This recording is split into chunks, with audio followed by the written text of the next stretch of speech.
Conversa de Geração, participação do Eduardo Costa, do Júnior Moreira, da economista Rita Mundim e do cientista político Malco Camargo. Você, ouvinte Itatiaia, também pode participar opinando pelo canal da Itatiaia no YouTube ou então pelo WhatsApp 99996-7074. Comissão da Câmara dos Deputados aprova PEC, proposta de emenda à Constituição, com mudança no teto de gasto do governo federal para viabilizar a criação do Auxílio Brasil, o novo Bolsa Família. A mudança no teto levou 4 secretários do Ministério da Economia a pedirem demissão. Aliados falam para Paulo Guedes salvar a biografia e também deixar o governo. Você acha, Rita Mundim, que Paulo Guedes deve deixar o governo? Bom dia mais uma vez. Bom dia, Eustáquio. Bom dia a todos. Olha, eu acredito que não. Ele é bem resiliente e ele está focado em atingir, em cumprir uma meta, inclusive de entregar as reformas. Eu acho que o que aconteceu, o Bruno Funchal, ele é um técnico muito respeitado e ele havia assumido um compromisso público que ele não assinaria nada que comprometesse o teto de gastos. E por causa disso, eu chamo de puxadinho, você tem o teto, aí faz um puxadinho, que foi a mudança no cálculo do teto. Então mudaram a periodicidade e fizeram uma conta retroativa 2016. E isso abriu um espaço para gastos de cerca de 86 bilhões e meio, que é muito maior do que aquela licença que o Paulo Guedes havia pedido anteontem à noite, de gastos de 30 bilhões. Mas, enfim, na minha opinião, na cabeça do Paulo Guedes, o que pode estar se passando? Ele apresentou a solução técnica, que era a mini reforma da tributária pela tributação dos lucros e dividendos, juntamente com a PEC para o parcelamento dos precatórios. Então, essa era a saída técnica. Só que essa saída técnica foi rejeitada pelos políticos. Ela passou na Câmara e foi engavetada no Senado, no que diz respeito à reforma do imposto de renda.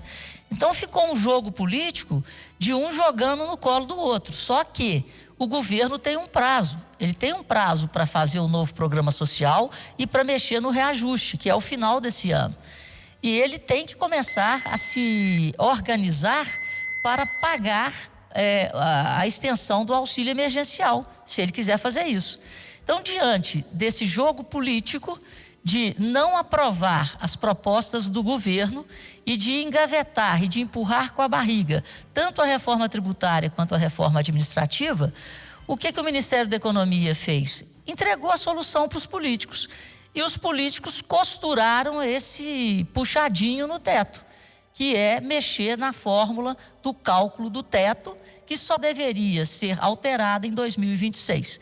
Isso causou um temor, porque quando você mexe naquilo que é combinado, você perde, de certa forma, a credibilidade.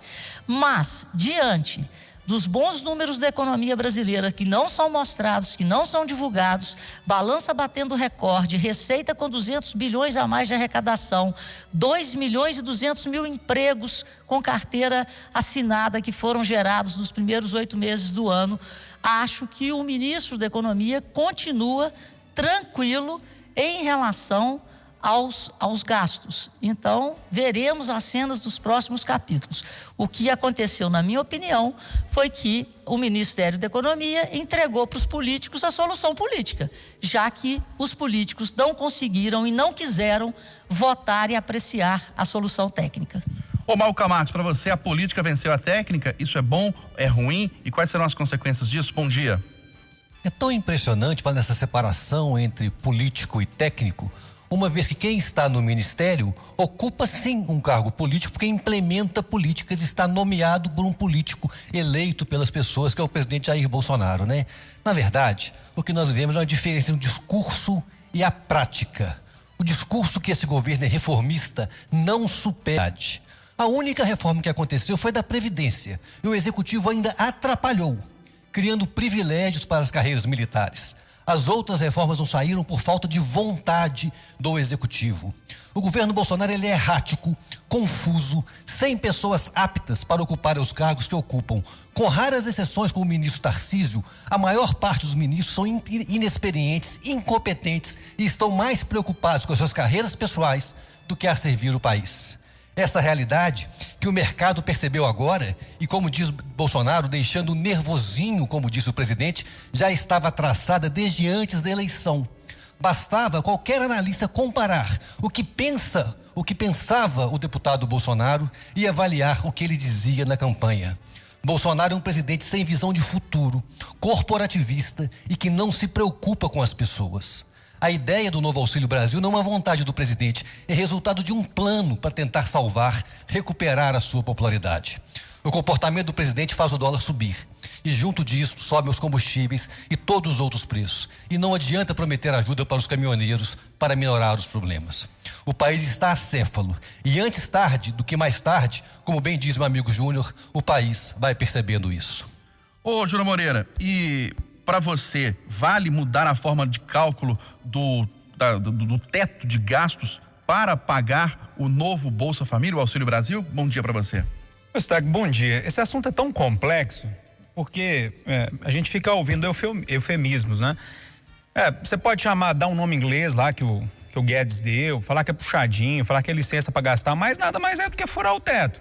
Furar não, estouraram o teto, e feio, né? Estouraram feio. É preciso o auxílio?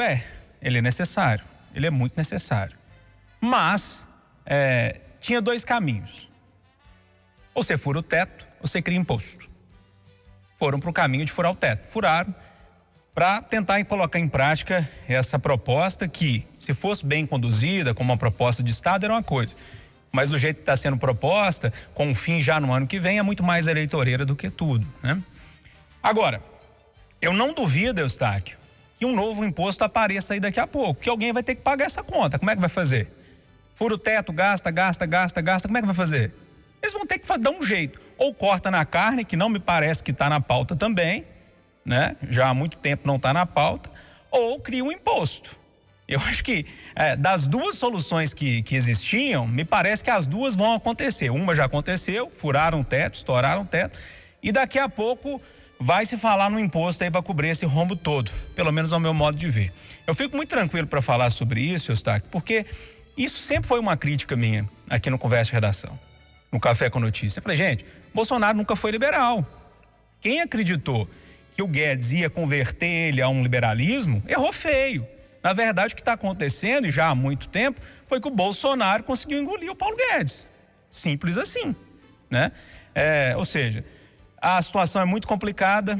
Eu fico vendo e tentando olhar para o futuro e vejo cada dia que passa a situação mais complicada, né? Era importante que a gente tivesse, não sei, uma visão mais de futuro, que a gente pudesse acreditar no Brasil, que os investidores pudessem acreditar no Brasil, para a gente sair desse buraco. E a gente esse buraco está há muito tempo. A gente deu uma respiradinha fora da água assim e já entramos com a cabeça debaixo d'água agora. E realmente eu fico tentando achar um futuro para a gente quando fala de país, né? Quando se fala de país, e realmente não vejo. Cada dia que passa eu estou mais desanimado com tudo que está acontecendo. E faço essa pergunta para você também, Eduardo Costa. Vale mudar a forma de cálculo do teto de gastos para pagar o novo Bolsa Família? Bom dia. Bom dia para todo mundo. Eustáquio, eu não me sinto contemplado quando se discute conjuntura.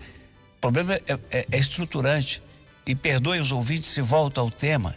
Sem uma reforma política de verdade, que não vai ser feita com o Congresso que temos e que teremos na eleição do ano que vem, não vai ser feita nunca, não haverá mudança. Não haverá mudança. O Brasil não aguenta eleição de 2 em 2 anos e o Brasil não aguenta reeleição. Os fatos o dizem, Eustáquio. Fernando Henrique fez um bom primeiro mandato, surfando no plano real, dando esperança ao país. Depois fez qualquer negócio pela reeleição. Veio o Lula, deu esperança, os pobres passaram a viajar de avião, comer frango. Aí o Lula se rendeu ao mensalão, à elite podre de sempre, para fazer o quê? Para ganhar a reeleição. Depois quebrou o país para reeleger a Dilma, que por sua vez quebrou primeiro o setor elétrico, depois quebrou o país inteiro. Quebrou o país inteiro para se reeleger. Aí veio o Temer, passa batido, e agora veio o Bolsonaro fazendo. O que ele está fazendo, eu estou pedindo aqui há 1000 anos, que é uma renda básica, só que ele quer fazer até dezembro do ano que vem.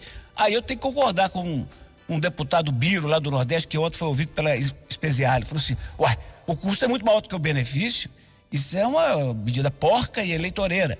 Então, meu caro, não sou eu que estou dizendo que está errado. São os 4 técnicos do Ministério da Economia ou da Fazenda que pediram o boné e falaram, vamos embora. Tá tudo igualzinho. E como disse um amigo que me ligou do Rio ontem, seu Eustáquio, infeliz do Brasil que tem que ter o Temer como exemplo. Foi o único, o Temer, foi o único que não quebrou o Brasil buscando reeleição. O Temer, olha onde chegamos, seu Eustáquio. Lembrando que essa proposta de teto de gastos, né, o limite de teto de gastos foi implantada no governo Michel Temer em 2016. Ô Eustáquio, Sim. Eu só queria, reforçando o que o Eduardo está falando, quem engole qualquer presidente, quem engole ministro, são os políticos, porque o executivo é refém do Congresso. Esse é o grande problema. Mas é importante dizer, Rita, que Bolsonaro que define quem fica e quem não fica nos ministérios, né? A decisão de implementação de políticas que são técnicas é uma decisão política de escolha de prioridade do chefe do executivo. Então é responsabilidade sim do presidente o que está acontecendo. Não dá para isentar Bolsonaro de tudo que está acontecendo nesse país neste momento. Ele é o chefe do executivo, ele é o chefe da nação e por isso o maior responsável. O maior responsável são os políticos que não querem reformar o Brasil.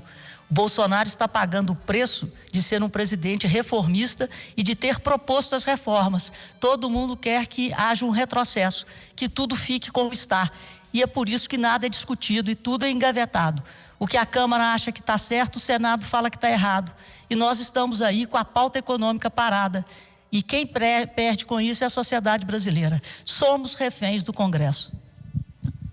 A minha visão é completamente diferente na sua. Nós somos visões da inépcia, da incompetência e da falta de habilidade e vontade política do presidente de fazer um governo melhor para o Brasil. Bom, clima pior possível entre o prefeito de Belo Horizonte, Alexandre Calil, e os vereadores, que ontem se reuniram para avaliar até uma possibilidade de impeachment, após mais uma denúncia feita pelo ex-chefe de gabinete do próprio Calil, Alberto Lage. Segundo ele, empresas de ônibus estariam pagando o advogado que defende o ex-presidente da BH Trans, Célio Bousada, na CPI que investiga irregularidades da empresa e na licitação do transporte coletivo na cidade. Malco Camargo, para você, onde vai parar essa briga, hein? Né? Essa briga, acho que ela é triste por vários lados, né? Triste que vai revelando uma cidade, coisas dos bastidores da política belo-horizontina que vão surpreendendo, vão mostrando, né, uma incapacidade do prefeito de lidar com crises. O prefeito agiu ontem como fez o presidente Bolsonaro, ataca os outros em vez de explicar o que está acontecendo. A coletiva do Calil ontem de acusar a Câmara, para mim só colocou mais fogo, mais lenha na fogueira, que já estava muito acesa com o que tem sido revelado nas duas CPIs. A situação do prefeito Calil está ficando cada vez mais difícil, vai comprometendo de certa maneira a sua ambição de se tornar governador do estado, e isso pode ser até bom, que o prefeito volte a pensar em Belo Horizonte, afinal ele tem 3 anos pela frente, foi eleito para ficar 4 anos, e se dedicar a isso pode talvez recuperar o seu governo, tentar recuperar a sua imagem, que está sendo muito desgastada pela sua ambição nos últimos tempos. E para você, Eduardo, onde que isso vai parar, hein? Eu não sei, mas que está muito triste, tá, muito triste. Eu queria dizer que nesse tiroteio, desse fogo cruzado, inacreditável para uma cidade que agora iria respirar um fim de ano mais tranquilo, sem o fantasma da pandemia, a única pessoa que me pareceu de bom senso e serena foi a presidente da Câmara ontem, Anneli de Aquino, que refutou, que rebateu as acusações do prefeito, que de fato não tem sido respeitoso com a Câmara. E tudo começou na Itatiaia, no chamado geral, quando ele se referiu aos vereadores como boçais, ali foi o ápice. Então, na falta de respeito do chefe de um poder com o outro, a chefe do outro poder disse assim, alto lá, nos respeite. Aí perguntaram para ela, e impeachment? E ela serenamente disse assim, vamos esperar as apurações. Então, nota 10 para ela e uma preocupação muito grande, Eustáquio. O pronunciamento do Gabriel Azevedo ontem na sessão da Câmara foi gravíssimo. Gravíssimo. E é assunto para Tribunal de Justiça, para que a cidade saiba o que está acontecendo.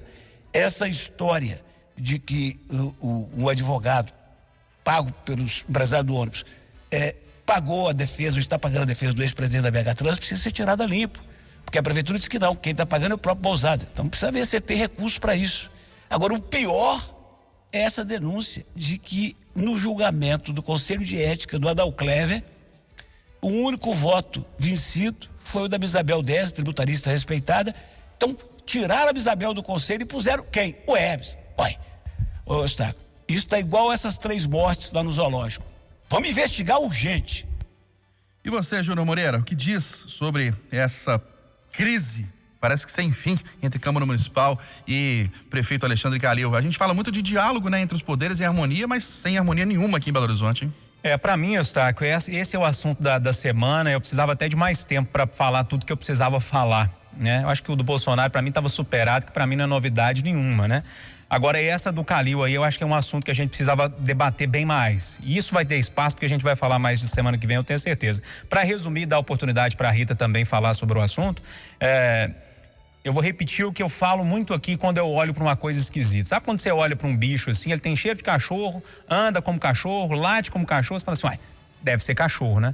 E no caso do que aconteceu ontem, o Calil não conseguiu explicar o áudio e esse negócio que está acontecendo lá tem cheiro de coisa errada, anda como coisa errada e me parece ser coisa muito errada. Agora fica na mão dos vereadores para provar, né? Rita Mundim.